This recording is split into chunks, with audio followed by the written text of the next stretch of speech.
Namaskar. I'm Ankita Sharma from Jammu and Kashmir, and today I'm here to decipher my insight on a much debated issue of the present day scenario.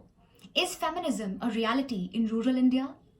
First of all, feminism is not about fetching different or extra rights for women. Feminism precisely is about all genders having equal rights and opportunities. Feminism is not restricted to any particular category of women. Rather, it is about respecting diverse women experiences and empowering all to realize their full rights. So, be it voicing against the Alabama abortion law imposing near total ban on abortion in one of the United States of America in the 21st century, having women to fight for the right to choice over their own bodies, the right to abort in the very 21st century, or be it a right to enter Sabrimala temple in the village of India in this 21st century, the struggle of every sect is important. Nudity empowers some, modesty empowers some, but it is none of anybody else's business as to impose what should empower who. Not conforming to anybody else's idea of feminism is feminism. Like men, the very right to live as unapologetically flawed women is feminism. Coming to the second limb of my argumentation, there are several instances of success of feminism in rural India in the form of landmark judgments of Supreme Court on Sabrimala temple, on banning triple talaq. However, the fact yet remains that feminism does face an intense toil in rural India to spur in its full potential. The problems which retard the pace of feminism in rural India, which constitutes 70% of the total India, are ill-perceived notions of customs, distorted understandings of religion, and patriarchal acceptance of even religion.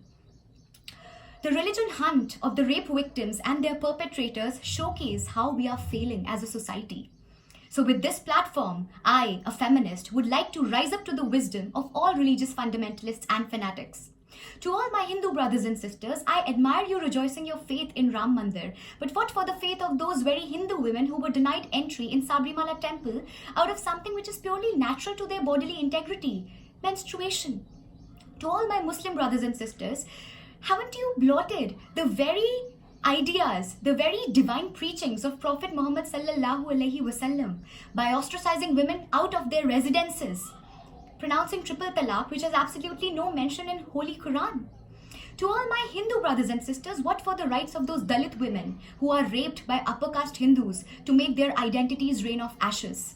To all my Muslim brothers and sisters, what for the rights of those women who are raped in the name of a religious malpractice, nikah halala, a term which has absolutely no mention in Holy Quran, let alone any hadith fabricated by you?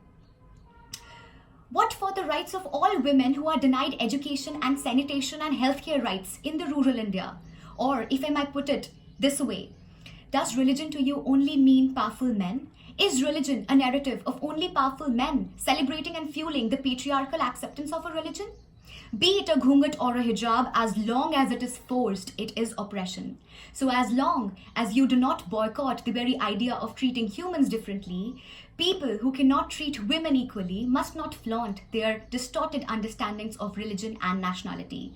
To conclude, I'd say, for women, it's not important and it's not the point to snatch power out of the clutches of men's hand, because that wouldn't change anything about the world. The question precisely is of destroying that very notion of power. If you could only be tall when others are on their knees, you have a serious problem. Jai Hind.